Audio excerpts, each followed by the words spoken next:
Public administration की lecture series को आगे बढ़ाते हुए पेपर 2 में आज हम देखेंगे ब्यूरोक्रेसी एंड डेमोक्रेसी के बारे में। सबसे पहले देखते हैं टॉपिक्स क्यों रिलेवेंस है, क्यों ये हम पढ़ रहे हैं। तो ये इसलिए पढ़ रहे हैं कि हम देखेंगे, हम समझेंगे कि क्या रिलेशनशिप है ब्यूरोक्रेसी और डेमोक्रेसी के बीच में, और दूसरा हम लोग देखेंगे कि इन दोनों के बीच में कॉम्पेटिबिलिटी है कि नहीं। कॉम्पेटिबिलिटी क्यों चाहिए? क्योंकि कॉम्पेटिबिलिटी से हमें पता चलता है कि ये दोनों अपने परस्पर तालमेल के साथ काम कर रहे हैं कि नहीं। अगर ये परस्पर तालमेल में ना करें तो जो वैल्यूज हैं डेमोक्रेसी के, हम उसको रियलिटी में चेंज नहीं कर पाएंगे। इसीलिए ब्यूरोक्रेसी एक टूल है जिसके द्वारा हम डेमोक्रेटिक वैल्यूज को रियलिटी में चेंज कर सकते हैं। अगर ये दोनों एक दूसरे से कॉम्पिटिएबल ना हो तो रिजल्ट जो होगा, आउटकम जो होगा, वो जैसा हम चाहते हैं वैसा नहीं होगा। तो ब्यूरोक्रेसी वर्ड को आते ही आपके दिमाग में आया होगा पेपर 1 के मैक्स वेबर, ठीक है। तो आप पेपर 2, ऑब्वियसली आप पेपर 2 पढ़ रहे हैं तो जरूर पेपर 1 आपने पढ़ा होगा। अगर नहीं पढ़ा है तो ये टॉपिक शुरू करने से पहले मैं रिकमेंड करूंगा कि मैंने मैक्स वेबर पे काफ़ी लंबी क्लास ली है, पहले आप उस वीडियो को देखें, तब आपको थोड़ी बहुत कंसेप्चुअल क्लैरिटी आएगी। हालांकि टॉपिक ये हार्ड नहीं है, आसानी से समझ में आएगा। सो सबसे पहले देखते हैं कि ब्यूरोक्रेसी क्या है। ब्यूरोक्रेसी को मैक्स वेबर ने डिफाइन किया है कि ब्यूरोक्रेसी एक group of non elected officials है, ठीक है, गवर्नमेंट के अंदर, जिनका काम क्या है कि पॉलिसीज को इम्प्लीमेंट करना है। जो रूल्स, लॉ और पॉलिसी हैं उनको इम्प्लीमेंट करना, ठीक है। तो सबसे पहले ध्यान देने वाली बात है कि जो भी ब्यूरोक्रेसी में है they are non elected officials, ठीक है। नॉन इलेक्टेड मतलब they are selected, they are on the basis of merit, they are elected by passing an examination और समथिंग, जैसे IAS IPS जो भी आपको देखते हैं class 1 officers, they are part of bureaucracy. और लोअर लेवल ब्यूरोक्रेसी की जो पास्ट है, जो हम प्यून से लेके आप जो भी एडमिनिस्ट्रेटिव मशीनरी में हायर पोस्ट तक देखते हैं, सारे they are part of bureaucracy. तो ब्यूरोक्रेसी क्या है? Group of non elected officials है किसी गवर्नमेंट के अंदर या कॉन्स्टिट्यूशन के अंदर, जो कि लॉ पॉलिसी उसको इम्प्लीमेंट करने का काम इनके जिम्मे है, ना कि फॉर्मुलेशन का। फॉर्मुलेशन का काम किसके जिम्मे है? पॉलिटिक्स के जिम्मे है। दूसरा वर्ड है यहाँ पे डेमोक्रेसी। डेमोक्रेसी क्या है? Rule of people, for the people, by the people, जो हम लोग बचपन से डेफिनेशन पढ़ते आ रहे हैं। यानी कि डेमोक्रेसी में क्या है? लोग इलेक्ट करते हैं अपने लीडर को, अपने गवर्नमेंट को, अपने सरकार को, जो उनको गवर्न करती है। यानी कि वो जो इलेक्टेड रिप्रेजेंटेटिव है, इलेक्टेड नहीं, सेलेक्टेड रिप्रेजेंटेटिव है, they are selected by voting और यूनिवर्सल एडल्ट सफरेज और यूनिवर्सल एडल्ट फ्रेंचाइज, और वो उनके बिहाफ पे जाके रूल करते हैं, पॉलिसीज बनाते हैं। तो डेमोक्रेसी मतलब रूल ऑफ पीपुल, ठीक है। तो ब्यूरोक्रेसी और डेमोक्रेसी के बीच में तालमेल को देखने के लिए हमारे पास बहुत सारे थिंकर्स हैं। बहुत सारे थिंकर्स ने अपना डिफरेंट ओपिनियन दिया है। किसी का ओपिनियन एक समान नहीं है, यूनिफॉर्मिटी नहीं है। सब कोई अपने अपने इन दोनों के रिलेशनशिप को अलग अलग नजरिए से देखता है, ठीक है। तो सबसे पहले हम लोग डिफरेंट लोगों के व्यू पॉइंट जानेंगे एक पूरे वर्ल्ड में, ठीक है। पूरे वर्ल्ड में ब्यूरोक्रेसी को लेकर क्या है लोगों के विचार, और उसको फिर हम इंडियन पर्सपेक्टिव से देखेंगे कि हमारे यहाँ ब्यूरोक्रेसी ने कैसा काम किया है। क्या हमारे डेमोक्रेटिक वैल्यूज सक्सेसफुल हुए हैं? क्या जो पुअर है, मार्जिनलाइज्ड सेक्शन ऑफ सोसाइटी है, क्या उसने इसकी मदद की है ब्यूरोक्रेसी ने? और ब्यूरोक्रेसी और पॉलिटिक्स के बीच में क्या रिलेशनशिप रहा है शुरू से लेके आफ्टर आज़ादी और अभी तक। तो सबसे पहले वेबर का व्यू पॉइंट देखते हैं। आप अगर पेपर 1 के लेक्चर को देखेंगे तो मैं यहाँ शॉर्ट में बताऊंगा, ठीक है। तो वेबर कहते हैं कि democracy give rise to the bureaucracy, ठीक है। डेमोक्रेसी के चलते हैं ब्यूरोक्रेसी आता है। अगर डेमोक्रेसी होता है तो वहाँ जो रिप्रेजेंटेटिव होते हैं, जिनको कि हम इलेक्ट करते हैं, जिनको कि हम सेलेक्ट करते हैं, ठीक है, या इलेक्ट भी बोल सकते हैं, इलेक्ट करते हैं। तो वो जो इलेक्टेड रिप्रेजेंटेटिव रहते हैं वो क्या रहते हैं? दे आर लेमैन, ठीक है। उनको आइडिया नहीं रहता है, तो जो भी वो गवर्नेंस में काम करते हैं उनको उतना पता नहीं रहता, वो मेरिट बेस्ड सिलेक्शन नहीं होता उनका। यहाँ पे से ब्यूरोक्रेसी एक टूल की तरह काम करता है, ठीक है, जो कि असिस्ट करता है जो भी इलेक्टेड रिप्रेजेंटेटिव है उनको अपना ड्यूटी एंड रिस्पॉन्सिबिलिटी फुलफिल करने में। आज के समय में जो भी स्टेट है वो वेलफेयर स्टेट की तरफ जा रहा है। वेलफेयर स्टेट के होने से हाउसिंग, ठीक है, एजुकेशन, इंफ्रास्ट्रक्चर, यह सारी चीज़ों की में इंक्रीज आपको देखने को मिल रहा है। सरकार वेलफेयर के लिए काम कर रहे हैं तो ऑब्वियस है कि ये चीज़ें सरकार बढ़ावा देंगे। तो इसीलिए ये सब जो सारे जो फंक्शन है वो एक तरह से स्पेशलाइज्ड फंक्शन है। यहाँ एक तरह से एक्सपर्ट एडवाइस चाहिए, एक्सपर्ट डिसीजन मेकिंग चाहिए। और एक्सपर्ट डिसीजन मेकिंग कहाँ से आएगा? जबकि आदमी पढ़ा लिखा हो, जो कि मेरिट बेस्ड जिसका सिलेक्शन हो, जो उसके चीज़ों को जानता हो, ठीक है। तो यहाँ एक्सपर्ट की जरूरत पड़ेगी। तो यहाँ हेल्प लेते हैं हम किसका? ब्यूरोक्रेसी का। आप बोलेंगे कि अब यहाँ एक्सपर्ट चाहिए, तो क्या आईएएस अफसर एक्सपर्ट है? नहीं। तो आप जब आगे पढ़ेंगे लास्ट लेक्चर में, आप लास्ट पार्ट पेपर में भी पढ़े होंगे स्पेशलिस्ट एंड जनरलिस्ट, ठीक है। तो हर काम के लिए स्पेशलिस्ट अफसर होते हैं। अब इसरो में रॉकेट आईएएस थोड़ी छोड़ते हैं, ठीक है। या आप ये नहीं बोले कि इसरो तो एक ब्यूरोक्रेटिक ऑर्गन है कि नहीं है, हो सकता है कि दूसरे ऑर्गन है, लेकिन ऐसे बहुत सारे दिखेंगे। पीडब्ल्यूडी दिखेगा, मिनिस्ट्री ऑफ हेल्थ दिखेगा, आपको रोड ट्रांसपोर्ट एंड हाईवे दिखेगा, एग्रीकल्चर दिखेगा, जहाँ आपको स्पेशलिस्ट अफसर मिलेंगे, ठीक है। तो एक्सपर्ट का रिक्वायरमेंट है, तभी एक तरह से ब्यूरोक्रेसी प्रॉपरली फंक्शन करेगा। अगर ब्यूरोक्रेसी ही प्रॉपरली फंक्शन करेगा तभी डेमोक्रेसी प्रॉपर फंक्शन करेगी, क्योंकि ये मेरिट बेस्ड सिस्टम है, ठीक है। सेकेंडली वेबर बोलते हैं कि ब्यूरोक्रेसी में आपको इम्पर्सनैलिटी देखने को मिलेगी, यानी कि जो भी लॉज हैं, रूल्स हैं, रेगुलेशन हैं, दे आर रिटेन हैं, ठीक है।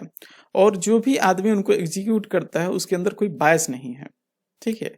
तो बायस नहीं है, लॉज जो है इम्पर्सनल है, ठीक है, किसी की तरफ नहीं है, ठीक है, किसी पर्टिकुलर पर्सन के फेवर में लॉ नहीं है, law are equal for everyone.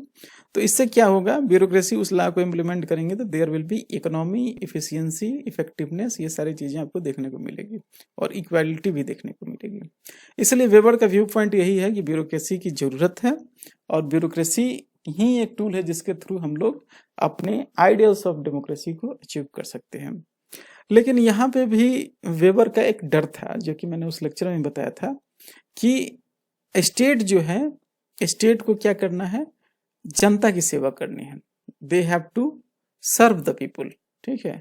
Bureaucracy को क्या करना है? स्टेट को सर्व करना है, ठीक है। यानी कि स्टेट में जो नेता मंत्री हैं उनको सिटीजन्स के पर्पस को फुलफिल करना है। कि कोई नेता आता है तो आप बोलते हैं यहाँ पे रोड नहीं है, यहाँ पे नाली नहीं है, यहाँ हॉस्पिटल बनवा दीजिए, ये सारी चीजें होती है इलेक्शन में, वो वादे करते हैं, ठीक है। तो जो स्टेट है, यानी स्टेट यहाँ क्या है? स्टेट राज्य नहीं, स्टेट जो है यानी कि government has to address the purpose of the citizens. Citizens की क्या जरूरत है उनको फुलफिल करना है, और ब्यूरोक्रेसी को क्या करना है? यहाँ पे एड्रेस करना है पर्पस ऑफ द स्टेट। यानी कि ये सिटीजन्स के जो पर्पस है उसको फुलफिल करेगा, और स्टेट के पर्पस को फुलफिल करने के लिए ब्यूरोक्रेसी है, ठीक है। तो इसके लिए क्या चाहिए? ब्यूरोक्रेसी के पास डिसीजन मेकिंग एबिलिटी होनी चाहिए, यानी इसको ऑथोरिटी आप मोर से मोर, ज्यादा से ज्यादा दें, तभी तो ये डिसीजन मेकिंग करेगी और इन सारी समस्याओं का समाधान करेगी। लेकिन आप जैसे ही ब्यूरोक्रेसी को डिसीजन मेकिंग पावर ज्यादा देते हैं, ऑथोरिटी ज्यादा देते हैं, तो वो क्या है? धीरे धीरे दे बिकमिंग ऑटोक्रेटिक, ठीक है। उनके अंदर वो माई बाप वाली फीलिंग आ जाएगी, लाल बत्ती वाला वो सिस्टम आने लगेगा। उसके चलते क्या है? Bureaucracy will hamper individual liberty, यानी कि एक आदमी को वो आदमी नहीं समझेगा, ठीक है, वो सब्जेक्ट समझने लगेगा। यानी कि ये इंडिविजुअल लिबर्टी पे वो एक तरह से हावी हो जाएगा ब्यूरोक्रेसी, ठीक है। जैसे आप कभी दफ्तर में गए होंगे तो साहब नहीं आए हैं, ठीक है, साहब कहीं गए हैं, आप वहां बैठ के 3 घंटा इंतजार कीजिएगा, लेकिन अब वो नहीं पता कि आपके टाइम की कोई वैल्यू नहीं है, उसके टाइम की वैल्यू है। यानी कि अगर ब्यूरोक्रेसी स्ट्रांग होगा तो वो इंडिविजुअल लिबर्टी के लिए खतरनाक होगा, और इंडिविजुअल लिबर्टी का अंडरमाइन होना ये अगेंस्ट डेमोक्रेसी है। यहाँ की डेमोक्रेसी इंडिविजुअल लिबर्टी को प्रमोट करती है। अगर इंडिविजुअल लिबर्टी ही नहीं रहा तो एक तरह से ये डेमोक्रेसी के अगेंस्ट हो जाएगा, ठीक है। तो ब्यूरोक्रेसी क्या है? ब्यूरोक्रेसी सिलेक्शन बेस्ड है, यानी कि सिलेक्शन बेस्ड है, ये मेरिट से आता है, और जो राजनेता है वो इलेक्टेड है। तो राजनेता क्या करते हैं? पीपुल की सॉवरेनिटी को वैल्यू करते हैं, लेकिन इनका सर्विस टाइम फिक्स है, सारी सैलरी वगैरह फिक्स है, ये खुद सेलेक्ट होके आए हैं, तो ये पीपुल की सॉवरेनिटी को सॉवरेनिटी नहीं समझेंगे। तो यानी कि डेमोक्रेटिक वैल्यूज हैं जो कि सॉवरेनिटी को प्रमोट करती है, ये भी ब्यूरोक्रेसी भी इसके अगेंस्ट है। इसलिए हम बोल सकते हैं जो इथोस है डेमोक्रेसी का, ठीक है, जो वैल्यू डेमोक्रेसी के पीछे है और जो ब्यूरोक्रेसी के पीछे है, ये दोनों के पीछे के इथोस जो हैं बिल्कुल डिफरेंट हैं। यानी कि bureaucracy being a merit based system having all the perks and benefit एकदम एश्योर्ड बाय स्टेट, वो क्या करेगी? खुद को ऑटोक्रेटिक रूप में लाएगी, क्योंकि उसके पास ऑथोरिटी ज्यादा मिला है, क्योंकि उसके पास ज्यादा फंक्शंस है, हाउसिंग है, रोड है, ट्रांसपोर्ट है, ट्रैफिकिंग है, पुलिसिंग है, ठीक है, क्राइम है, सारी चीजें हैं उसके अंदर, तो उसको अथॉरिटी ज्यादा मिला है। ये अथॉरिटी उसको एक तरह से इंडिविजुअल लिबर्टी, लोगों की इंडिविजुअल लिबर्टी का वो सम्मान नहीं करता है। इसीलिए आप देखेंगे कि वो एक तरह से डेमोक्रेसी के वैल्यूज को वो सपोर्ट नहीं करते, इंडिविजुअल लिबर्टी को सपोर्ट नहीं करते हैं। और एक बहुत तरह का यहाँ पे बीच में कंपैटिबिलिटी इशू आ जाता है डेमोक्रेसी और ब्यूरोक्रेसी के बीच में है। वेबर को पता है इस इशू के बारे में, तो वेबर लास्ट में बोलते हैं कि वेबर ने हमेशा से ब्यूरोक्रेसी को प्रमोट किया, क्योंकि ब्यूरोक्रेसी एक वेबर का ही माइंडसेट है, उसी का क्रिएटेड चीज है। तो वो देते हैं कि वो आइडिया देते हैं कि देखो ये सारी चीजें तो रहेंगी ही अगर उनको ज्यादा अथॉरिटी दोगे तो इसका उपाय वही समझाते हैं कि आप रिप्रेजेंटेटिव डेमोक्रेसी अपनाइए, ठीक है। यानी कि जहां रिप्रेजेंटेटिव डेमोक्रेसी, जहां लोगों को रिप्रेजेंट करने के लिए नेता मंत्री होंगे, ठीक है, और ब्यूरोक्रेट को उनके अंडर रख दीजिए, उनके नीचे रख दीजिए। यानी कि एक स्ट्रिक्ट उनको परमिशन लेना पड़ेगा हर काम के लिए, जो जो इलेक्टेड रिप्रेजेंटेटिव है उनसे, ठीक है। तो अगर आप ब्यूरोक्रेसी को अंदर इलेक्टेड रिप्रेजेंटेटिव आप रखेंगे तो वो क्या होगा कि वो अपने अथॉरिटी से बाहर नहीं जाएगा, क्योंकि आपके पास वो नेता मंत्री है जिसको आप अप्रोच कर सकते हैं कि एसपी साहब ऐसे कर रहे हैं, ठीक। तो इसलिए वेबर ने बोला कि इसका एक ही समाधान है कि ब्यूरोक्रेसी को हमेशा आप इलेक्टेड रिप्रेजेंटेटिव के नीचे रख दीजिए, ठीक है। तो ऑल इन ऑल कहें तो वेबर के अनुसार जो ब्यूरोक्रेसी है और डेमोक्रेसी है ये आपस में लार्जली कॉम्पिटिएबल है, यानी कि दोनों एक दूसरे के पूरक हैं, ठीक है। दोनों एक दूसरे के सपोर्ट कर सकते हैं, दोनों एक दूसरे के साथ कोहेसिव वे में फंक्शन कर सकते हैं और एक दूसरे की वैल्यूज को सम्मान करते हुए वो अचीव कर सकते हैं, डेमोक्रेटिक वैल्यू को अचीव कर सकते हैं, ठीक है। लेकिन आपको बस यही करना होगा कि जो भी ब्यूरोक्रेट्स हैं उनको आप इलेक्टेड रिप्रेजेंटेटिव के नीचे रखिए, ठीक। आगे देखते हैं कि कार्ल मार्क्स ने क्या व्यू दिया है ब्यूरोक्रेसी के लेके, और नियो मार्क्सिस्ट है। नियो मार्क्सिस्ट मतलब कि कार्ल मार्क्स जो है वो पुराने एक तरह से मार्क्सिस्ट हो गए, ठीक है। नियो क्या होगा कि वो भी मार्क्सिस्ट हैं, लेकिन वो बदलते परिवेश में उनका कुछ थॉट प्रोसेस चेंज हो गया है। एसेंस वही है, लेकिन नियो लगने का मतलब थॉट प्रोसेस चेंज हो जाना, ठीक है। जैसे कि पुरानी हीरो होंडा और नई हीरो होंडा है चीज वही, लेकिन उसमें थॉट प्रोसेस में थोड़ी सी चेंजिंग आई है, उसके डिजाइन में थोड़ा सा चेंजिंग आया है ना। तो नियो वही है। तो दिन दोनों का हम व्यू देखते हैं। इसके लिए आप जो पुराना वीडियो है वो रेफर कीजिए, पेपर 1 का, बहुत अच्छे से समझाया कि कार्ल मार्क्स का व्यू क्या है, ठीक है। फिर भी हम एक तरह से देखते हैं कि क्या है। तो जब भी लेफ्ट की तरफ आप लेफ्ट लीनियंट सोसाइटी में जाइएगा, या आप एक तरह से प्योर कम्युनलिज्म और प्योर एक तरह से सोशलिज्म में जाइएगा ना, तो वहां आपको दिखेगा मार्क्स का ओपिनियन। मार्क्स जो भी आपको देखेंगे, सीपीआई, सीपीएम, जितने भी लेफ्टिस्ट लीडर हैं, वो उनमें एक ट्रेट आपको देखने को मिलेगा, मजदूर एंड किसान, ठीक है। मजदूर प्लस किसान की वो बात करेंगे, और मजदूर मेनली आपको फैक्ट्री वर्कर, नीचे तबके के वर्कर के लिए उनके सपोर्ट में ये बोलेंगे, ठीक है। और इनका हमेशा से क्रिटिसिज्म रहेगा अगेंस्ट स्टेट, ठीक है, अगेंस्ट स्टेट रहेगा। और अगेंस्ट स्टेट वो क्या बोलेंगे कि स्टेट क्या है, कोई भी स्टेट का जो मशीनरी होगा वो किसको क्रिटिसाइज करेंगे कि उस मशीनरी का सपोर्ट किया जाता है जो कैपिटलिस्ट क्लास है, जो बर्जुआ क्लास है, जिसको कैपिटलिस्ट कहा, जो इलीट क्लास है, तो सरकार के ये सारे मैकेनिज्म उसके लिए काम करते हैं, ठीक है। और यहाँ जो शोषण होता है नीचे तबके के लोगों का, लेफ्ट की विचारधारा एकदम आपको हर जगह यह मिलेगी। तो कार्ल मार्क्स भी बोलते हैं कि जो ब्यूरोक्रेसी है और डेमोक्रेसी है आपस में कॉम्पिटिएबल नहीं है, ठीक है। रीजन क्या बताते हैं कि ब्यूरोक्रेसी को लीड करेगा कौन, जो कि एलीट क्लास होगा, ठीक है, जो कि बर्जुआ क्लास होगा, जो हायर क्लास होगा, जिसके पास पैसा होगा, वो क्या करेगा, ब्यूरोक्रेसी को यूज करेगा। और इस टूल को यूज करके वो जो लेबर क्लास है, जो निचले तबके के मजदूर हैं, किसान हैं, उनका शोषण करेगा, ठीक है। मजदूर किसान और नीचे चलते जाएंगे, और ये जो क्लास है, बर्जुआ क्लास, एलीट क्लास, और ऊपर चलता जाएगा। इसीलिए जो ब्यूरोक्रेसी क्या है, एक टूल है जिससे आप कैपिटलिज्म को जिससे बढ़ावा मिलेगा, यानी कि वो एकदम अगेंस्ट है कैपिटलिज्म के। अमीर और अमीर होता चला जाएगा गरीबों के शोषण से, क्योंकि ब्यूरोक्रेसी हेल्प करेगी जो एलीट क्लास है उसको ये अचीव करने में। तो ये मार्क्स का व्यू पॉइंट है। अब नियो मार्क्सिस्ट चीज वही है, एसेंस नया है। नियो मार्क्सिस्ट क्या कहते हैं कि ब्यूरोक्रेसी एक तरह से इगलिटेरियन सोसाइटी को भले प्रमोट ना करे। अब यहाँ वर्ड आ गया इगलिटेरियन सोसाइटी क्या है।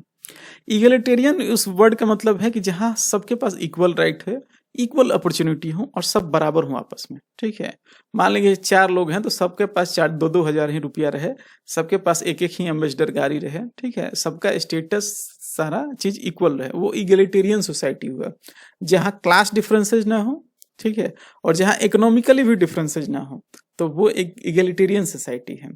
तो नियो मार्क्सिस्ट बोलते हैं कि ब्यूरोक्रेसी है ये इगलिटेरियन सोसाइटी को भले प्रमोट ना करे, लेकिन वहां जहां कॉम्पिटिबिलिटी की सवाल आएगी वहां ब्यूरोक्रेसी डेमोक्रेसी के साथ कॉम्पिटेबल हो सकता है। भले पूरी तरह से ये कॉम्पिटेबल नहीं है, लेकिन ऐसा मानना कि वो एक तरह से डेमोक्रेसी के साथ काम ही नहीं करेगा, ब्यूरोक्रेसी एक अनमैच्ड है, वैसा हम नहीं मानते। ये जो नियो मार्क्सिस्ट है वो बोल रहे हैं, मार्क्स की विचारधारा थोड़ी सी उनको ये चेंज हो गया। वो मानते हैं कि ब्यूरोक्रेसी का यूज किया जाएगा for the exploitation of poor section of society, but वो भी ये भी मानते हैं कि ब्यूरोक्रेसी पूरी तरह से इगलिटेरियन सोसाइटी की स्थापना नहीं करेगी, लेकिन वो बोलते हैं कि ब्यूरोक्रेसी डेमोक्रेसी के साथ काम कर सकती है, ये कॉम्पेटिबिलिटी ला सकती है। वो बस इसमें ये रखते हैं कि अगर सिविल सोसाइटी का एक्टिव पार्टिसिपेशन हो, सिविल सोसाइटी में क्या आ गया, मीडिया आ गया, एनजीओ आ गया, ठीक है, ये सारे लोगों का अगर सही से पार्टिसिपेशन हो कोई भी डेमोक्रेसी में, ठीक है, या कोई भी स्टेट में अगर सिविल सोसाइटी का प्रॉपर पार्टिसिपेशन हो, तो ब्यूरोक्रेसी और डेमोक्रेसी आपस में कंपेटिबिलिटी के साथ काम कर सकते हैं, ठीक है। तो मार्क्सिस्ट का ओपिनियन ये हो गया, नियो मार्क्सिस्ट का ये हो गया। चलते हैं आगे। आगे जो डेवलपमेंट एडमिनिस्ट्रेशन आप बात करेंगे, ये सारा चीज पुराना है, इसलिए आपको अगर नया चालू किए तो फिर भी मैं रिपीट करता हूँ। डेवलपमेंट एडमिनिस्ट्रेशन क्या करता है कि डेवलपमेंट एडमिनिस्ट्रेशन मेनली जो थ्योरीज दी गई है ना, वो डेवलप्ड सोसाइटीज के द्वारा दी गई हैं। वो बोलते हैं कि डेवलपमेंट एडमिनिस्ट्रेशन में हमने ये किया, आप अपने यहाँ ये काम कीजिए तो आपका भी सोसाइटी डेवलप हो गया, ठीक है। लेकिन उसमें बहुत सारे ऐसे थ्योरिस्ट हैं कि वो बोलते थे कि एकदम वहां से उठा के सारा मॉडल यहाँ पे ला लीजिएगा जो डेवलपिंग कंट्री है, तो वो डेवलप नहीं हो पाएगा, क्योंकि वहां पे सिस्टम अलग तरीके से काम करता है, ठीक है। वहाँ के बैकग्राउंड अलग है, लोगों का इनकम अलग है, लोगों के प्रॉब्लम्स अलग है, तो वो चीज़ें यहाँ पे काम नहीं कर सकते। डेवलपमेंट एडमिनिस्ट्रेशन मेनली देखता है कि वेस्ट में या जो डेवलप्ड सोसाइटीज़ में हमने क्या क्या मॉडल अप्लाई, उसको कैसे इम्प्लीमेंट किया जा सकता है डेवलपिंग सोसाइटी में, ठीक है। एक तरह से कंपैरेटिव पब्लिक एडमिनिस्ट्रेशन के आसपास की बात है ये। तो इसमें एक बहुत बड़े थंकर हुए FW रिग्स, जिसको हमने आपको पढ़ाया है डेवलपमेंट एडमिनिस्ट्रेशन में, बहुत लंबा लेक्चर है, आप जाके देखिए अच्छे से और समझ में आएगा। तो रिग्स ने 2 कंसेप्ट दिया था कि there should be administration of development and development of administration. बहुत ही चिकन एग टेक्नोलॉजी वाली बात है, अचानक से नया सुनेंगे तो दिमाग से ऊपर चला जाएगा। एडमिनिस्ट्रेशन ऑफ डेवलपमेंट का मतलब क्या है कि डेवलपमेंट एक्टिविटीज जो हैं, ठीक है, उनका एक तरह से एडमिनिस्ट्रेशन, यानी कि जो पुल बन रहा है, नाला बन रहा है, रोड बन रहा है, या जो भी हाउसिंग बन रहा है, इंफ्रास्ट्रक्चर क्रिएट हो रहा है, उनका एडमिनिस्ट्रेशन सही से होना चाहिए, ठीक है। इसके साथ साथ डेवलपमेंट के लिए डेवलपमेंट ऑफ एडमिनिस्ट्रेशन भी होना चाहिए।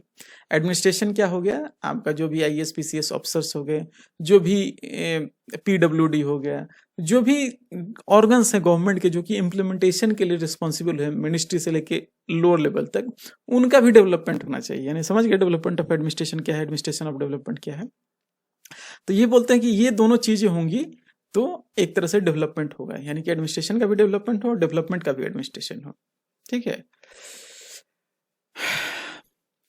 तो आप डेवलपिंग कंट्री में देखेंगे कि डेवलपमेंट ऑफ एडमिनिस्ट्रेशन, यानी कि एडमिनिस्ट्रेशन का जो डेवलपमेंट है उसके लिए आपको एक स्ट्रॉन्ग ब्यूरोक्रेसी चाहिए, ठीक है। स्ट्रॉन्ग ब्यूरोक्रेसी रहेगी तभी एडमिनिस्ट्रेशन जो है इफिशिएंटली काम करेगा, ठीक है। इसीलिए बोलते हैं कि बहुत सारे स्कॉलर बोलते हैं कि bureaucracy is a necessary evil, ठीक है।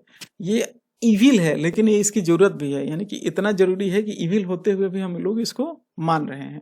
क्यों? क्योंकि ब्यूरोक्रेसी में मेरिट भी है और डिमेरिट भी है। मेरिट क्या है कि ब्यूरोक्रेसी क्या है, एक तरह से मेरिट बेस्ड सिस्टम है और यहाँ पे स्पेशलिस्ट आपको देखने को मिलेंगे, इसलिए डेवलपमेंट के लिए ब्यूरोक्रेसी की हमें रिक्वायरमेंट है। डिमेरिट क्या है, क्योंकि यहाँ पे लोग ऑटोक्रेटिक हो जाते हैं, ऑथोरिटेरियन हो जाते हैं, तो ये क्या करता है, थ्रेटन करता है इंडिविजुअल लिबर्टी को, क्योंकि इनके पास पावर जो बहुत ज्यादा होता है इन डेवलपमेंट एक्टिविटी को देखने के लिए। तो रिग्स का या डेवलपमेंट एडमिनिस्ट्रेशन थ्योरिस्ट का यह व्यू पॉइंट है कि यहाँ पे अगर ऐसा सिचुएशन आए तो इसको कैसे टेकल किया जा सकता है।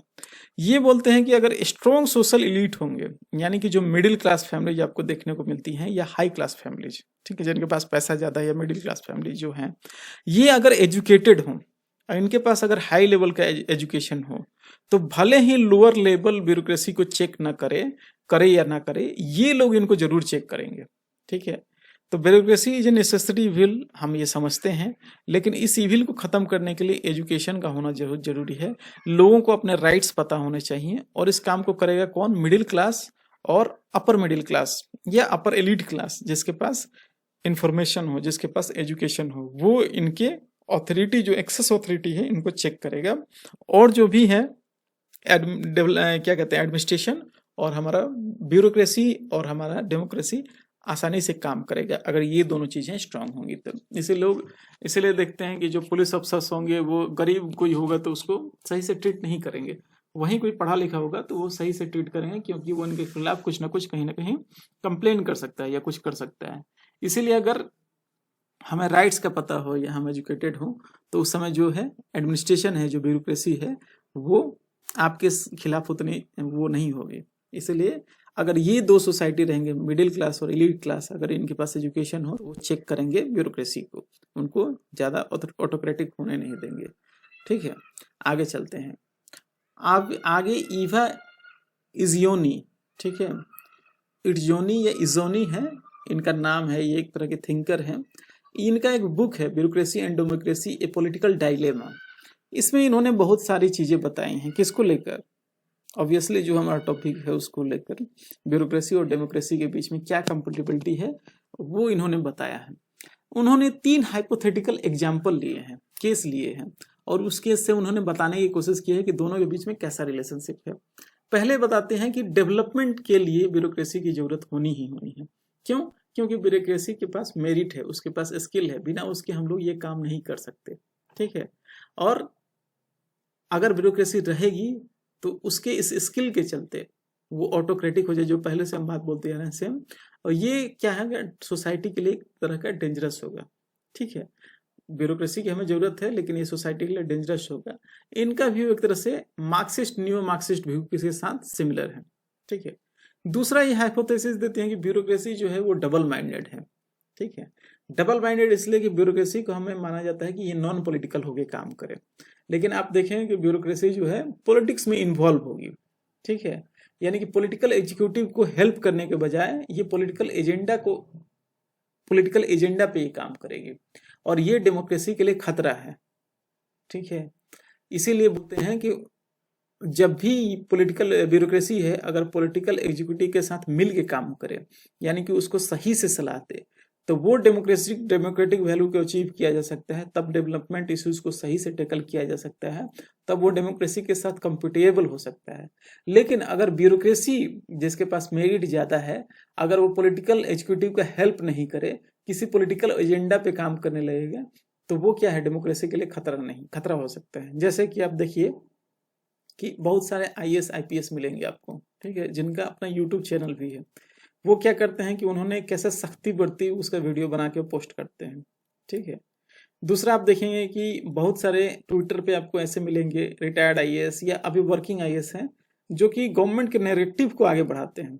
ठीक है, वो दिन भर ट्वीट करते रहते हैं, पता नहीं वो जनता की सेवा कब करते हैं, उनका ट्वीट आते रहता है और वो रिप्लाई और उसी समय वो लगे रहते हैं। ठीक है, तो यहाँ क्या है, आपको दिख रहा है कि ब्यूरोक्रेसी जिसको मेन काम दिया गया है कि पॉलिटिकल एग्जीक्यूटिव है उसको असिस्ट करना, उसको सही सलाह देना, लेकिन वो सही सलाह नहीं दे रहा है, वो अपना पॉलिटिकल एजेंडा को आगे ले जाने में बिजी है। तो ये भी डेमोक्रेसी के लिए सही नहीं है।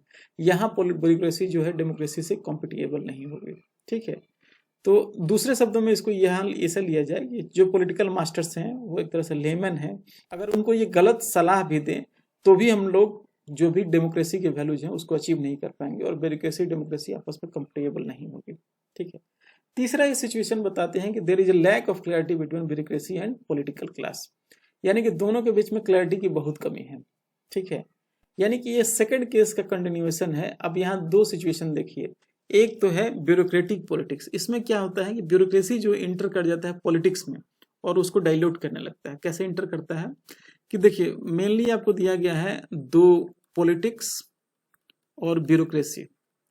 पॉलिटिक्स का काम क्या है, पॉलिसी फॉर्मुलेशन। ब्यूरोक्रेसी का काम क्या है, पॉलिसी इंप्लीमेंटेशन, क्रियान्वयन।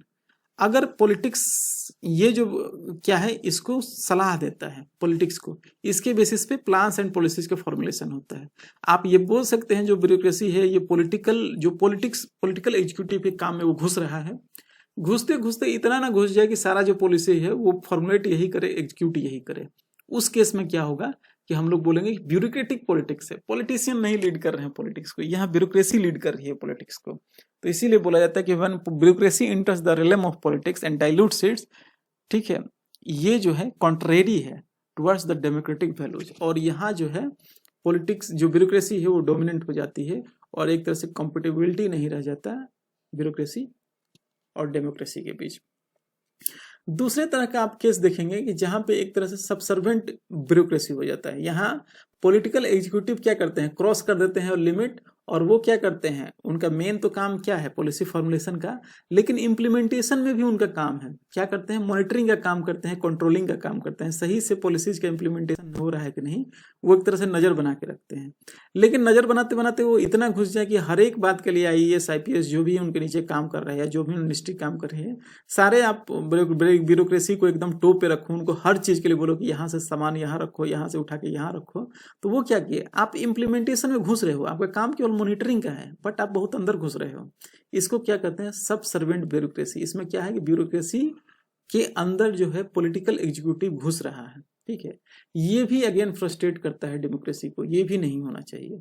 तो ईवा ने ये 3 केस बताए हाइपोथेटिकल एग्जाम्पल लेके, कि इस तीनों केस में आप देख सकते हैं कि रिलेशनशिप आपको क्लियर हो रहा होगा कि डेमोक्रेसी और ब्यूरोक्रेसी के बीच में क्या क्या रिलेशनशिप है। इन तीनों से हम कंक्लूजन निकाल सकते हैं। क्या कंक्लूजन है, वो कंक्लूजन डेविड और जनविच ने दिया है, ठीक है, ठीक है, जेनोविच और डेविड ने दिया है ये कंक्लूजन। ये बोलते हैं कि ब्यूरोक्रेसी सक्सेसफुल तभी होगा जब भी ये सबसर्वेंट ना हो और डोमिनेंट ना हो। सबसर्वेंट मानने कहने का मतलब यानी कि पॉलिटिक्स है वो कंट्रोल नहीं करे एडमिनिस्ट्रेशन को, और जब ये डोमिनेंट ना हो यानी कि ये पॉलिटिक्स को ना कंट्रोल करने लगे। ऊपर जो ब्यूरोक्रेटिक पॉलिटिक्स सबसर्विएंट ब्यूरोक्रेसी देखे वही बोल रहे हैं। यानी कि क्या होना चाहिए, बैलेंस्ड ब्यूरोक्रेसी होना चाहिए। बैलेंस्ड ब्यूरोक्रेसी कहने का मतलब क्या है कि ब्यूरोक्रेसी रिस्पॉन्सिबल होना चाहिए पब्लिक कमिटमेंट के प्रति, और पॉलिटिकल डिसीजन को हमेशा वो अवॉइड करना चाहिए, ठीक है। फिर से समझते हैं, जो भी ब्यूरोक्रेसी सक्सेसफुल तभी होगा जबकि वो बैलेंस्ड ब्यूरोक्रेसी रहे, ठीक है। बैलेंस्ड ब्यूरोक्रेसी किसको बोलते हैं, जो कि पब्लिक के प्रति कमिटमेंट हो जिसका, ठीक है, और पॉलिटिकल डिसीजंस के प्रति वो कमिटेड हो, तभी हम उसको बोलेंगे बैलेंस्ड ब्यूरोक्रेसी, ठीक है। और वो जो भी कॉन्स्टिट्यूशनल वैल्यू है उसके अगेंस्ट वो काम, उसके अगेंस्ट नहीं, उसके साथ काम करे। यानी कॉन्स्टिट्यूशन में जो लिखा है, जो वैल्यूज दिए हैं उसके अनुसार अगर ब्यूरोक्रेसी काम करती है तो हम उसको बोलेंगे बैलेंस्ड ब्यूरोक्रेसी।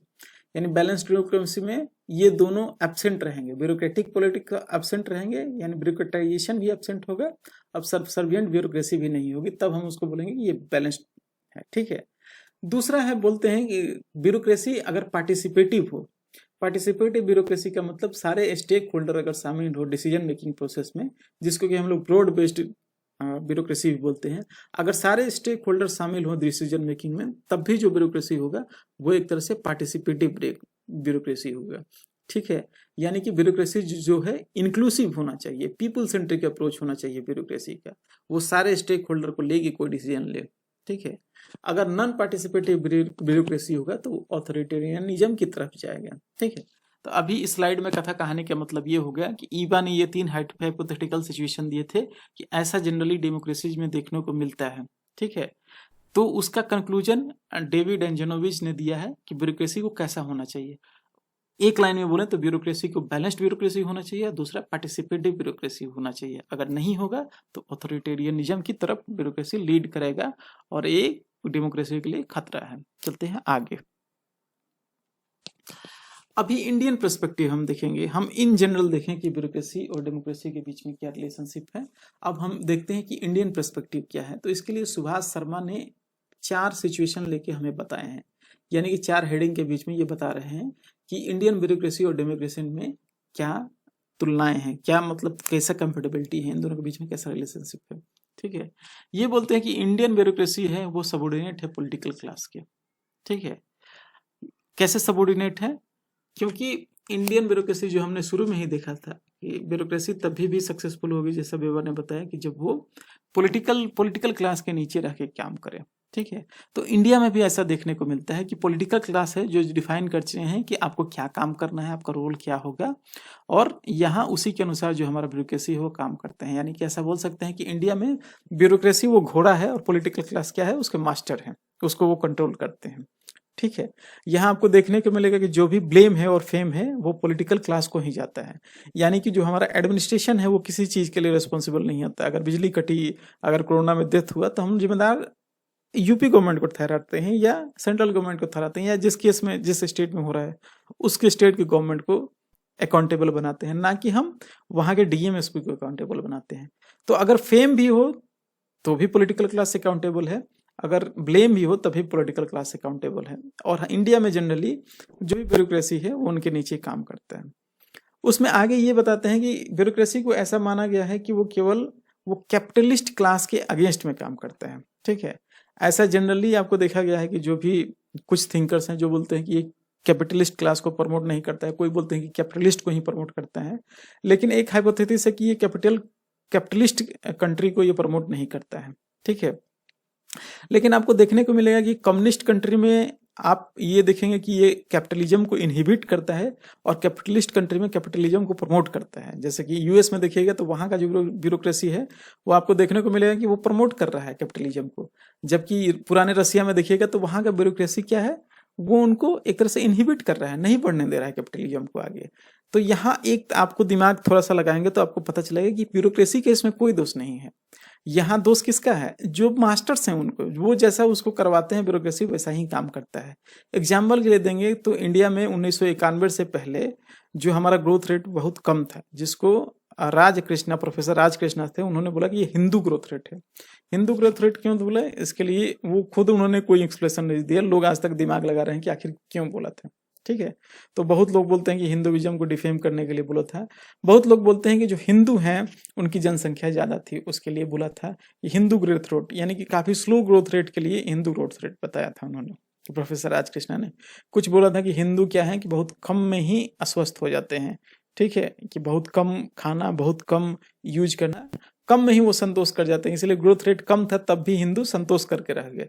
इसलिए वो जो 91 से पहले की पीढ़ी को वो बताते हैं कि ग्रोथ रेट बहुत कम था, यानी उसको नेहरूवियन ग्रोथ रेट कहना चाहिए। हालांकि ये टॉपिक से हम फिसल गए। ठीक है, तो यहाँ आपको देखने को मिलता है कि 1991 के पहले देखिएगा कि इंडिया में क्या था, ब्यूरोक्रेसी कैपिटलिज्म के अगेंस्ट काम कर रही है। ठीक है, वो सोशलिज्म को प्रमोट कर रहे हैं, लेकिन 1991 के बाद ऐसा क्या हो गया कि कैपिटलिज्म को प्रमोट करना है, हमारे पास रैपिड ग्रोथ हुआ एलपीजी के बाद। तो इसके कहने का मतलब ये है कि ब्यूरोक्रेसी कोई कुछ नहीं कर रहा है, जो उसके मास्टर्स हैं वो उसको वैसा करा रहे हैं। ठीक है, आप देखेंगे कि एन वोरा कमेटी का एक रिपोर्ट आया था 1993 में। उन्होंने बताया कि जो बिजनेसमैन हैं, क्रिमिनल हैं और पॉलिटिकल क्लास जो नेता हैं और ब्यूरोक्रेसी है, इनके बीच में बहुत सारा एक अनहोली नेक्सस है। ये सब आपस में मिलकर काम करते हैं। उनका कहना था कि ये डाइल्यूट कर रहा है ब्यूरोक्रेसी और डेमोक्रेसी के रिश्ते को, और एक तरह से थ्रेटन कर रहा है डेमोक्रेटिक वैल्यूज को हमारे। ठीक है, तो हम इससे कंक्लूजन निकालें कि इंडिया में जो ब्यूरोक्रेसी हो, डेमोक्रेसी है, ये आपस में थ्योरेटिकली कंपेटिबल है, लेकिन थोड़े थोड़े से डेंजर है, जैसे कि हम अनहोली नेक्सस है बिटवीन पॉलिटिकल क्लास ब्यूरोक्रेट और रेड टेपिज्म की शिकायत आपको देखने को मिलती है, लाल फीता सही, ये सब आपको देखने को मिलता है। इसमें आपको सुभाष शर्मा ने पहला हाइपोथेटिकल एग्जाम्पल लेके 4 हाइपोथेसिस में पहला हाइपोथेसिस हमने क्लियर किया कि इंडिया में जो इंडियन ब्यूरोक्रेसी है ये पॉलिटिकल क्लास के सबऑर्डिनेट है। इसके सब टॉपिक में बहुत सारा ज्ञान लिया आपने, कैपिटलिज्म का हो गया या वोरा कमेटी का रिपोर्ट हो गया, कंक्लूजन देखा हमने। आगे वो बोलते हैं कि इंडियन जो ब्यूरोक्रेसी है वो स्टेबिलिटी और कंटिन्यूटी प्रोवाइड किया है इंडिया में। ठीक है, यानी कि डेमोक्रेसी के साथ ब्यूरोक्रेसी अच्छे से मिलकर काम किया है। जैसे कि उन्होंने एग्जाम्पल लेके बताया कि पोस्ट इंडिपेंडेंस के बाद जो ब्यूरोक्रेसी जो है वो बहुत सारे ट्रॉमा को झेली है, जैसे कि पार्टीशन होगा, उसके बाद कम्युनल राइट हो गया। ठीक है, ये सारा एक तरह से दंगा हुआ, हिंदू मुसलमान दंगे हुए, तो इन सबको अच्छे से मैनेज किया। अच्छे से क्या मैनेज किया, बहुत लोग मरे, लेकिन वो बोल रहे हैं कि फिर भी अच्छे से मैनेज किया। अगर ये ब्यूरोक्रेसी अच्छे से मैनेज नहीं करता तो आप देखिए कि इंडिया में मिलिट्री रूल आ जाता है। ठीक है, यानी न्यूली इंडिपेंडेंट कंट्री आप पाकिस्तान में ही लेके देखिए, कोई भी नया आज़ाद मुल्क हो, अगर उसमें ज़्यादा ही टर्बुलेंस का सिचुएशन आता है तो तुरंत मिलिट्री टेक ओवर कर लेती है। लेकिन ब्यूरोक्रेसी ने यहाँ पे अच्छा काम किया और मिलिट्री ने यहाँ टेक ओवर नहीं किया। इसलिए बोलते हैं कि जो इंडियन कॉन्टेक्स्ट में है, ब्यूरोक्रेसी हमारे यहाँ स्टेबिलिटी और कंटिन्यूटी मेंटेन करती है। कंटिन्यूटी कैसे कि आप जब इलेक्शन होता है तो आप देखेंगे स्मूदर ट्रांसफर ऑफ पावर होता है, फ्री और फेयर इलेक्शन होता है। जितने दिन सरकार काम नहीं रहती है, ब्यूरोक्रेसी अपने पीठ पे सारी चीजें उठा के चलता है, डिसीजन मेकिंग से लेके सारा चीज, वो इम्प्लीमेंटेशन सब काम ब्यूरोक्रेसी करता है, स्मूथ ट्रांसफर ऑफ पावर होता है। ठीक है, इमरजेंसी के टाइम में भी देखिए कि ब्यूरोक्रेसी ने इंश्योर किया कि कैसे भी कंटिन्यूटी मेंटेन हो। ठीक है, बहुत सारे इंटेलिजेंस रिपोर्ट ऐसे है कि मिलिट्री टेक ओवर कर सकती है, लेकिन ब्यूरोक्रेसी ने इमरजेंसी को अच्छे से हैंडल किया। और वो बोलते हैं कि वार के टाइम पे भी ब्यूरोक्रेसी ने अच्छा काम किया है हमारे यहाँ। जैसे कि इंडो चाइना वार होता है 62 में, या पाकिस्तान के साथ 65-71 में लड़ाई होता है, तो उस समय ब्यूरोक्रेसी ने अच्छा काम किया। तो आप बोलेंगे कि मिलिट्री लड़ रही थी तो ब्यूरोक्रेसी क्या कर रहा था, तो मिलिट्री को सपोर्ट करने के लिए बहुत सारी चीजें हैं। ठीक है, वो ब्यूरोक्रेसी अपने लेवल पे उन्होंने काम किया। तो इन शॉर्ट हम बोल सकते हैं कि बाय लार्ज ब्यूरोक्रेसी जो है इंडिया में इंडियन डेमोक्रेसी को प्रोटेक्ट की है। ठीक है,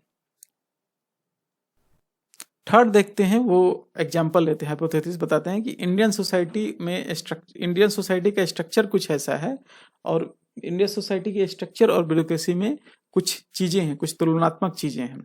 वो बताते हैं हाइपोथेसिस में कि इंडियन सोसाइटी में बहुत सारे सोशल इकोनॉमिक इनइक्वालिटीज हैं।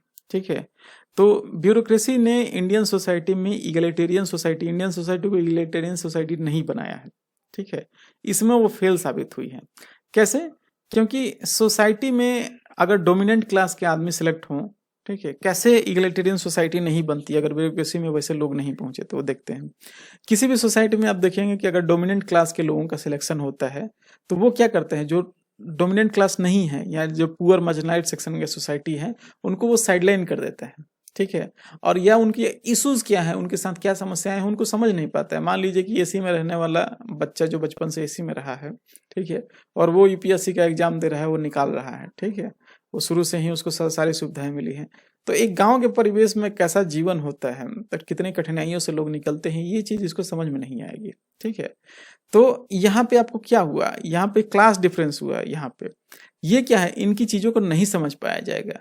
तो अगर क्योंकि इंडियन सोसाइटी क्या है, सोशल इकोनॉमिक इनइक्वालिटी ज्यादा है, तो क्या हम इगैलिटेरियन सोसाइटी बन पाएंगे? नहीं बन पाएंगे, क्योंकि ये इसके प्रॉब्लम को कभी समझ ही नहीं पाएगा। ठीक है, इसलिए इंडियन ब्यूरोक्रेसी में आपको देखेंगे कि लोगों का लेस एम्पेथेटिक है, जो section of lower section of societies हैं उनका रिप्रेजेंटेशन काफी कम है, आईएएस आईपीएस जो भी है सिविल सर्विसेज में। तो इसलिए आपको देखने को मिलेगा कि जो भी टॉप क्लास के लोग हैं वो ज्यादा एम्पेथेटिक नहीं है पुअर पीपल से। क्यों? क्योंकि पुअर पीपल के अगर जाते रिप्रेजेंटेशन ऊपर होता तो वो अपने समाज का, अपने तबके का प्रॉब्लम अच्छे से समझ पाते हैं। लेकिन जो हाई लेवल के हैं वही अगर सिलेक्शन हो रहा है तो वैसा नहीं हो सकता।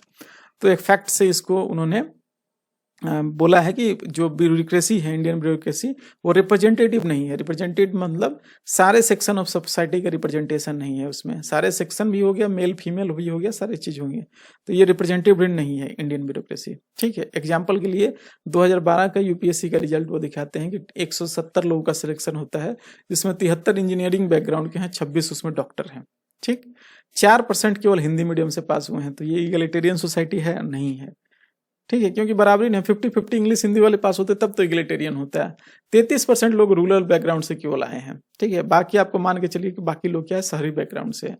फीमेल और मेल का पार्टिसिपेशन देखिए, केवल 19% महिलाएं आई हैं आईएएस में। ठीक है, तो ये क्या दर्शाता है कि जो अपना जो ब्यूरोक्रेसी है वो रिप्रेजेंटेटिव नहीं है। आप इसके फिगर से आपको पता चलेगा, क्योंकि यहाँ ही इक्वल रिप्रेजेंटेशन नहीं है सबका, तो ये जब जाके सिलेक्ट होंगे, अपना काम करेंगे, वहां पर रिप्रेजेंटेशन कहाँ से होगा इक्वली। ठीक है, तो इंडियन ब्यूरोक्रेसी ये एक तरह से आपका रिप्रेजेंटेटिव नहीं है। आगे चलते हैं, चौथा एग्जांपल, चौथा हाइपोथेसिस ये देते हैं कि ब्यूरोक्रेसी ने हमें एक्सपर्टाइज, देखो ये पॉजिटिव निगेटिव दोनों बताते हैं, ऐसा नहीं है कि केवल निगेटिव है। ये हाइपोथेसिस से ये सारी चीजें बताते हैं, यानी एक चीज को मानना, उसको किसी फैक्ट से आगे बढ़ाना।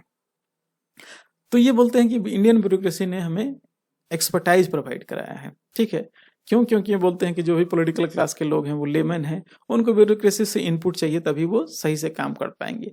आजादी के बाद 1960 में क्या है, पॉलिटिकल क्लास जो है सारे आपको कांग्रेस के जो ओरिजिनल नेता था, जो फ्रीडम फाइटर थे, वो खत्म हो गए थे 60 जाते जाते, सब करप्ट लोग ज़्यादा हो गए थे, उनका इंटरेस्ट काफ़ी नैरो था।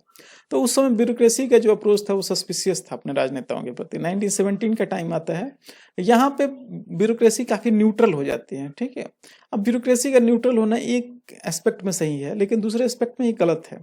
आप पुअर और मार्जिनाइज्ड पीपुल के साथ और एक रिच है, ठीक है, जो कि 700 से आ रहा है, इन दोनों के साथ आपके पास अप्रोच करता है और इन दोनों को समान आप नज़र से देखेंगे, तो ये क्या सही है? नहीं है। न्यूट्रलिटी इतना भी सही नहीं है, क्योंकि मान लीजिए इसके पास प्रॉब्लम्स ज़्यादा हों, ठीक है, इसके पास प्रॉब्लम्स नहीं हो, या इसके जो प्रॉब्लम है वो ये निपट नहीं सकता उस प्रॉब्लम से, ये निपट सकता है, ठीक। मैं सबसे इसका एग्जांपल लेते हैं कि एसबीआई के बैंक के लाइन में एक लाइन लगी है, एक बुजुर्ग महिला आती है आपके पास, ठीक है, जो कि पैर नहीं चल सकती, अपना वो लाठी लेके आ रही है सहारे, एक नौजवान आदमी आ रहा है, ठीक है, पीछे से। आप बोलेंगे कि नहीं हम मैं तो न्यूट्रल ही हूँ, दोनों को सपोर्ट समान रूप से दोनों को अवसर दूंगा, तो उसमें क्या होगा? आप देखेंगे आप बुढ़िया को भी उस जवान आदमी को दोनों को समान रूप से अवसर दे रहे हैं, लेकिन ये न्यूट्रलिटी आपकी सही नहीं है। आपको एक तरह से लीनियंट होना पड़ेगा, आपको एक तरह से जो गरीब है, जो कमजोर है, जो अपाहिज है, या जिसके पास बीमारियों से ग्रस्त है, जो बुजुर्ग है, उसके पास आपको अपनी न्यूट्रलिटी को पीछे छोड़ के उसके तरफ थोड़ा सा और ज्यादा ध्यान देके काम करना पड़ेगा, लीनियंट होना पड़ेगा टुवर्ड्स डाउन जो भी मार्जिनाइज्ड सेक्शन ऑफ सोसाइटी है। तो 1960 के टाइम पे न्यूट्रलिटी काफी देखने को मिला। इसके लिए क्या होगा? ब्यूरोक्रेसी एक तरह से आपको कठोर देखने को मिलती है। बाद में देखिए इंदिरा गांधी के टाइम आता है, मोरारजी देसाई के टाइम आता है, आप न्यूज में काफी सुनते होंगे कि इंदिरा ने बोला था कि कमिटेड ब्यूरोक्रेसी होना चाहिए। कमिटेड ब्यूरोक्रेसी क्या है? इंदिरा गांधी बोलती हैं कि जो भी राजनेता हैं वो सब इलेक्टेड हैं, ठीक है, हम लोग इलेक्टेड होके आते हैं, ठीक है, इलेक्शन में हम लोग इलेक्ट होते हैं, हमें जनता के द्वारा चुना जाता है, जनता अपना वोट करके बोलती है, तो यानी कि जनता की आवाज है हम, ठीक है, हम जो है जनता की आवाज है। तो ब्यूरोक्रेसी को क्या होगा? यहाँ हमारे लिए कमिटेड होना पड़ेगा, ठीक है। तो पॉलिटिकल लीडर के सामने आप कमिटमेंट अपना शो कीजिए, ठीक है, क्योंकि हम लोग लोगों के द्वारा इलेक्ट होके आए हैं। तो उनका ये मानना इसलिए था कि वो चाहते थे कि रैपिड सोशियो इकोनॉमिक ग्रोथ हो, इसके लिए ब्यूरोक्रेसी को क्या होगा? सरकार की तरफ कमिटेड होकर काम करना पड़ेगा, ठीक है। तो इनिशियली क्या है, ब्यूरोक्रेसी ने बहुत अपोज किया, फिर इंदिरा गांधी अपना हथकंडा अपनाती हैं, इतना ट्रांसफर दे, ट्रांसफर तक ट्रांसफर, पोस्टिंग पर पोस्टिंग, ठीक है। इसके बाद ब्यूरोक्रेसी क्या है? सरेंडर कर जाता है। इसके बाद ब्यूरोक्रेसी एकदम से झुक जाता है। इसी के लिए एक कहावत दिया गया है कि it is remark that Indian bureaucracy without murmur fall in line, यानी कि बिना फुसफुसाए एक लाइन में आके खड़ी हो गई। With the bureaucracy when asked to bend they begin to crawl, जब उनको झुकने के लिए बोला गया तो वो जमीन पर रेंगने लगे, ठीक है। हालांकि ये डायलॉग जो है ये लाल कृष्ण आडवाणी ने बोला था मीडिया के लिए, ठीक है। When they are asked to bend they begin to crawl, media के लिए उन्होंने बोला था इंटरव्यू में कि जब उनको बोला गया कि आप झुक जाओ तो वो रेंगने लगे, ठीक है। आज के मीडिया का भी वही हाल है। उसके बाद आपको देखेंगे कि इंडियन ब्यूरोक्रेसी जो है एकदम सबसर्विएंट हो गया, एकदम, यानी कि पॉलिटिक्स उस पर हावी हो गया। आज भी देखिएगा तो by and large Indian bureaucracy एक तरह से सबसर्विएंट वही नेचर में काम करती है, पॉलिटिकल क्लास ही पूरा उनको रूल करता है। हालांकि वैसा नहीं होना चाहिए। आइडियल सिचुएशन में क्या होना चाहिए कि ब्यूरोक्रेसी जो है वो कॉन्स्टिट्यूशन के प्रति कमिटेड होना चाहिए, ना कि पॉलिटिकल मास्टर्स के प्रति कमिटेड होना चाहिए। आप अपने रूल्स लॉ रेगुलेशन से काम कीजिए, हम अपने रूल्स लॉ रेगुलेशन से काम करते हैं, ठीक है। जो हमारा काम है हम करेंगे, आपका काम है निर्देश देना, हम करेंगे, ठीक है। आप भी जब रूल के अनुसार, ठीक है, वैलिड कमांड दीजिएगा तो हम उसको फुलफिल करेंगे। तो इस पूरे लेक्चर का कंक्लूजन यही निकला कि इंडियन ब्यूरोक्रेसी और डेमोक्रेसी आपस में कंपेटिबल है कुछ लार्ज एक्सटेंट तक। कुछ मेजर कंसर्न है, जब से एडमिनिस्ट्रेटिव डिस्क्रिशन क्यों है? क्योंकि सारे चीजों को एकदम पेपर पे लिखा नहीं जा सकता, सारे रूल्स लॉ रेगुलेशन को। तो इसके लिए क्या है, जो अभी एडमिनिस्ट्रेटर है उनके पास थोड़ा सा डिस्क्रिशन आ जाता है, यानी कि वो अपने समझ से, अपने जजमेंट पे वो काम करते हैं। इसके लिए उनके पास क्या है, पावर ज्यादा आ जाती है, थोड़ा सा ऑथोरिटेटिव हो जाते हैं, ठीक है। ये एक समस्या है। दूसरा है कि सेंट्रलाइज ब्यूरोक्रेसी। सेंट्रलाइज क्या है कि जो भी नीचे है वो ऑर्डर ऊपर से आता है, जैसा जो हेड बोलेगा वैसे ही निचले लेवल के ऑफिसर काम करेंगे, तो लोगों का ट्रस्ट कम होता है। मैं आपको बोले कि आज मैं आपका ये काम कर दूंगा, मेरा जो अफसर है बोले कि नहीं नहीं आप तुमको यहाँ कोई काम करना है, ठीक है, तो अगली बार आप मेरे पास आए तो हम बोले कि अरे वो मैं नहीं कर पाया क्योंकि साहब ऐसा बोल दिए थे। तो इसमें क्या होगा, लोगों का ट्रस्ट कम हो जाएगा। तो सेंट्रलाइज्ड ब्यूरोक्रेसी होने के चलते लोगों का थोड़ा सा ट्रस्ट कम है। एक अनहोली नेक्सस है बिटवीन ब्यूरोक्रेटिक्स एंड पॉलिटिकल क्लास, ठीक है। इन दोनों के बीच में अपना नेक्सस चलते रहता है, ये अपना काम निकालते रहते हैं। और न्यूट्रलिटी की एक इशू है, और कमिटमेंट की। कमिटमेंट किसके प्रति है? पॉलिटिकल क्लास के प्रति। ये कमिटमेंट किसके प्रति होना चाहिए? कॉन्स्टिट्यूशन के रूल्स, लॉ, रेगुलेशन के प्रति होना चाहिए। न्यूट्रलिटी तो होना चाहिए, ये मैं मानता हूँ, लेकिन न्यूट्रलिटी कैसा होना चाहिए? जो भी डाउन रूटेन, जो भी सोसाइटी है, जो भी निचला तबका है, जो भी गरीब है, उनके प्रति आपको न्यूट्रलिटी नहीं रखनी है। उनके प्रति आपको लीनियंट होना पड़ेगा, उनको थोड़ा सा स्पेशल अटेंशन देना पड़ेगा। तो ये था ब्यूरोक्रेसी एंड डेमोक्रेसी। होप आपको समझ में आया होगा। अगर स्लो है तो फास्ट करके देख सकते हैं। धन्यवाद।